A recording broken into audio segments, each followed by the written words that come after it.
YouTube! ¿Qué pasa? Welcome back to another solo leveling Arise video on my channel. Now today, we need to address a serious issue, and I mean really serious. I've seen a couple of people now showing their accounts, and it's somewhat a trend to actually go ahead and build Sung Jin Woo's stats wrong. And I mean literally a trend. Now, let me show you what I mean, right? So let's go over to the menu and blessing stones, right? I've just unlocked them. We're gonna be doing that afterwards, right? Basic. And then those are the blessing stones. I'm probably gonna do a separate video on the entire rune stone kind of thing. Anyways, now, as you can see, right, the stats on the left, I've spent most of my, I've only spent points on strength and perception. Now, why is that important? Obviously, strength, and I already made a video on how to build him, but I'm making this video as a kind of emergency, like don't do this mistake kind of video, like one of those average YouTube content creator wannabe, fake thumbnail looking videos, right? No, jokes aside, right? This video is really like an important video for anyone who wants to progress easily in the game, right? Now, in terms of stats, he's got strength, vitality, agility, intelligence, perception.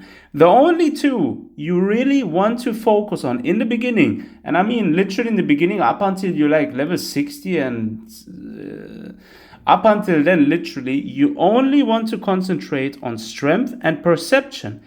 However, what a lot of people do is they put a lot in strength, agility, and maybe some in intelligence. Now, almost everyone misses out on perception, right?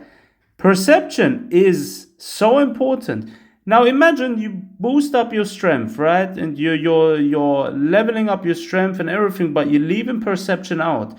You will miss a lot of damage output. Now, what does the perception actually do? It basically increases the damage cap your character is able to dish out. So if, for example, your perception is, like on my case, it's already at level 90, if it's only at level 10 or 15 and your character is doing 1k of damage, that's going to be the cap. If you increase the perception and leave the strength, for example, as it is, the character would be doing, if you increase it to 30, he'd probably be doing around, 7 or 8% more damage per 10 perceptions.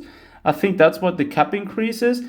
Correct me if I'm wrong, but there is definitely a huge increase of damage output if you up the perception. Now, a general rule of thumb, literally, now write this down. A general rule of thumb is to get your perception to a minimum of 80, right? It needs to be at a minimum of 80. Above is always good, right? But a minimum of 80 should be the target number you want to get to. And then the rest, put everything into strength, literally. Like, especially in the beginning, up your perception to like 80, even 90 or 100, and just let it sit there, let it chill there, and put the rest into strength. And trust me, when you do this, you're going to be coming back to this video and probably commenting down below that you was able to clear, chapter 11, the last stage where you unlock the second Shadow of Army creature. You basically be clearing content like that very easy if you up your character stats. Now, obviously, the main damage output and everything doesn't come from stats in terms of this character. It mainly comes from artifacts. However, there is definitely a huge bonus if you do this right in the beginning. Now, don't worry, if you messed up, you're able to reset it for 29k. If you do the first time, I think it's 27k. So you're definitely always able to correct your mistake, right? But if you're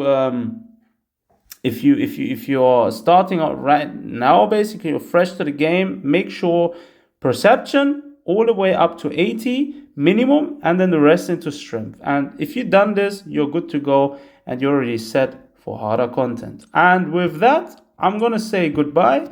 Thanks for tuning in. Take care of yourselves. Until next time.